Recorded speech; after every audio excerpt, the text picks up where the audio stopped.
Donc dans cette partie, on va voir quelles sont les opérations qui sont compatibles avec l'équivalence des fonctions.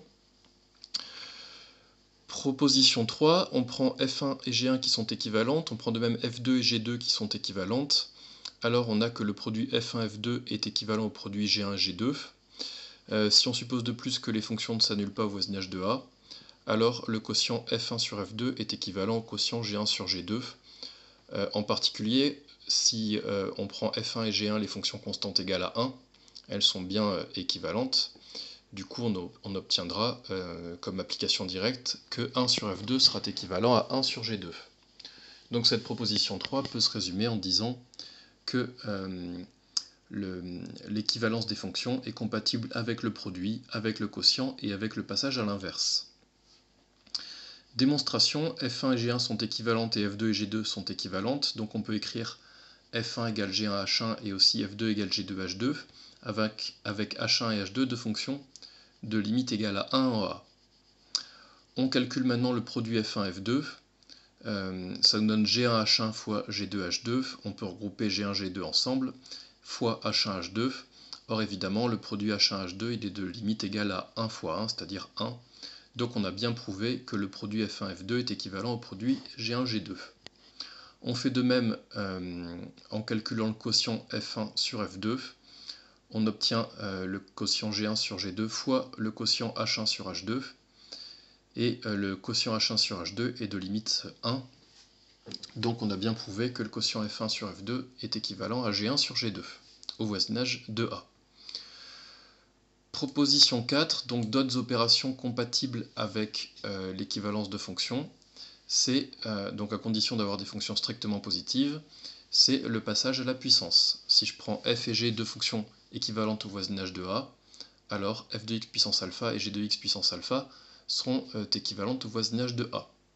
En particulier, si on prend alpha égale 1,5, on obtiendra que les fonctions racine de f et racine de g seront équivalentes au voisinage de A. Je vous rappelle, f de x puissance alpha, ça veut dire exponentielle de alpha ln de f de x, et donc pour que ceci ait un sens, j'ai bien besoin que ln de f de x existe, donc j'ai bien besoin que f de x soit strictement positif, et de même pour g de x évidemment. De toute façon, étant donné qu'elles sont équivalentes, on a déjà vu que si l'une est strictement positive au voisinage de A, alors l'autre aussi. Donc, pour résumer, l'équivalent c'est compatible avec le produit, le quotient, l'inverse et l'élévation à la puissance. Par contre, l'équivalent des fonctions n'est pas compatible avec l'addition et la soustraction, donc ça c'est important. Ça marche avec toutes ces opérations, mais ça ne marche pas avec l'opération la plus simple qui est l'addition, ni avec la soustraction, puisque de toute façon soustraire ce n'est rien d'autre que ajouter l'opposé. Donc un exemple, x carré moins x est équivalent à moins x au voisinage de 0. En effet, ça c'est un polynôme. On a déjà expliqué qu'un polynôme est équivalent à son monôme de plus bas degré au voisinage de 0. Et puis je peux très bien dire que x est équivalent à lui-même. On a vu dans les vidéos précédentes que l'équivalence de fonctions était bien une relation d'équivalence. En particulier ici, je suis juste en train d'utiliser la réflexivité. Et si j'ajoute terme à terme, ça ne marche pas. Si je fais x carré moins x plus x, j'obtiens x carré. Si je fais moins x plus x, j'obtiens 0. Donc ces deux équivalences sont vraies. Pourtant, si je les additionne terme à terme, j'obtiens une équivalence qui est faux. En effet, la fonction qui a x associé x carré n'est pas équivalente à 0 en 0. Je vous rappelle, être équivalent à 0, ça voudrait dire que la fonction serait constante égale à 0 au voisinage de 0. Remarque 7, dans un calcul de limite, on peut donc remplacer une fonction par une fonction équivalente dans un produit, un quotient, des puissances, mais jamais dans une somme ou une différence. Donc pourquoi je fais cette remarque 7? Puisqu'on a démontré hier le théorème 3 qui dit que lorsqu'on a des fonctions équivalentes, alors la limite de f de x est égale à L si seulement si la limite de g de x est égale à L. Ce théorème 3 nous permettra, on l'avait vu dans cet exemple, de calculer plus simplement des limites de fonctions. En effet, si je cherche à calculer la limite de f, je pourrais dans un premier temps trouver un équivalent dont il est plus simple de calculer la limite. et si cet équivalent c'est g et que je sais calculer la limite de g, du coup j'ai trouvé la limite de f. C'est exactement ce qu'on avait fait dans cet exemple 3. X carré moins x, a priori en plus l'infini, c'est bien une forme indéterminée, mais on en avait trouvé un équivalent plus simple, x carré, dont on sait facilement calculer la limite, donc on en avait déduit très facilement la valeur de la limite de x carré moins x. Une autre opération qui fonctionne bien avec l'équivalence, c'est la substitution ou composition à droite. Donc qu'est-ce que ça veut dire?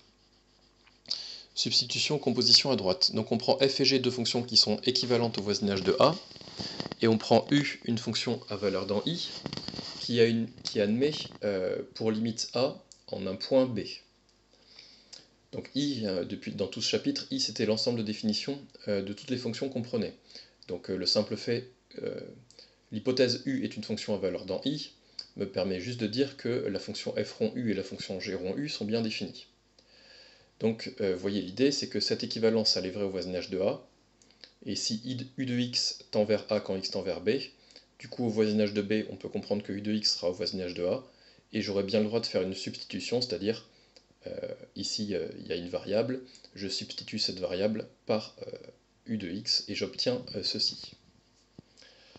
Donc la démonstration, composition, donc on va faire la composition. F est équivalente à g au voisinage de a. Ça veut dire quoi? Ça veut dire que f de y est égal à g de y fois h de y avec limite de h de y est égal à 1 quand y tend vers a. Or, la limite de u de x est égale à a, donc du coup, si x est au voisinage de b, automatiquement u de x sera au voisinage de a. Donc, du coup, j'ai le droit de remplacer, de substituer y par u de x. Donc, j'ai cette égalité-là qui est donc vraie pour x au voisinage de b. Maintenant, il ne me reste plus qu'à calculer, si je veux démontrer que f de u de x est équivalent à g de u de x, il ne me reste plus qu'à démontrer que ce terme h de u de x est de limite égale à 1 quand x tend vers b. Donc on y va, ce n'est rien d'autre qu'une composition de fonctions. On avait dit que h de y tend vers 1 quand y tend vers a, et on sait que u de x tend vers a quand x tend vers b. Donc j'ai le droit de composer ces limites en remplaçant y par u de x. J'obtiens limite de h de u de x est égale à 1 quand x tend vers b. Donc on a bien démontré que f de u de x est équivalente à g de u de x. Donc vous comprenez bien, vous avez bien compris que pourquoi j'appelle cette opération la substitution, parce que à la base j'ai bien substitué la variable. Ici on comprend mieux dans la démonstration parce que j'ai donné un nom à la variable, je l'ai appelée y. J'ai substitué la variable y par u de x. J'appelle ça aussi composition à droite, parce que dans cette équivalence, f est équivalent à g. J'ai composé par u, mais u je l'ai mis à droite, f rond u et g rond u, donc c'est pour ça que je dis une composition à droite. Des exemples d'application de cette proposition, donc exponentielle de y-1 au voisinage de 0 est équivalent à y, c'est l'un de nos équivalents de référence, et donc du coup vous avez le droit de remplacer y par n'importe quoi qui tend vers 0. Donc limite de x carré en 0 c'est 0, donc j'ai le droit de remplacer y par x carré.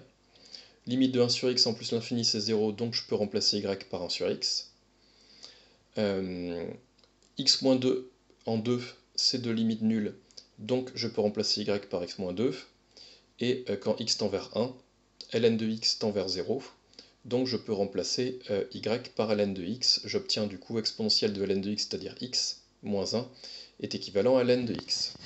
Un autre équivalent de référence pour lequel je vais remplacer y par plusieurs fonctions qui tendent vers 0, 1 sur x en plus l'infini, x carré en 0, et x moins 1 quand x tend vers 1, ça tend bien vers 0, donc j'obtiens bien ici ln de x, et à droite j'obtiens x moins 1. D'ailleurs je retrouve l'équivalent que j'avais déjà obtenu au-dessus, que vous pouvez mémoriser, c'est pour ça que je l'ai encadré ici, puisqu'on obtient un équivalent simple de la fonction ln au voisinage de 1. ln de x est équivalent à x moins 1.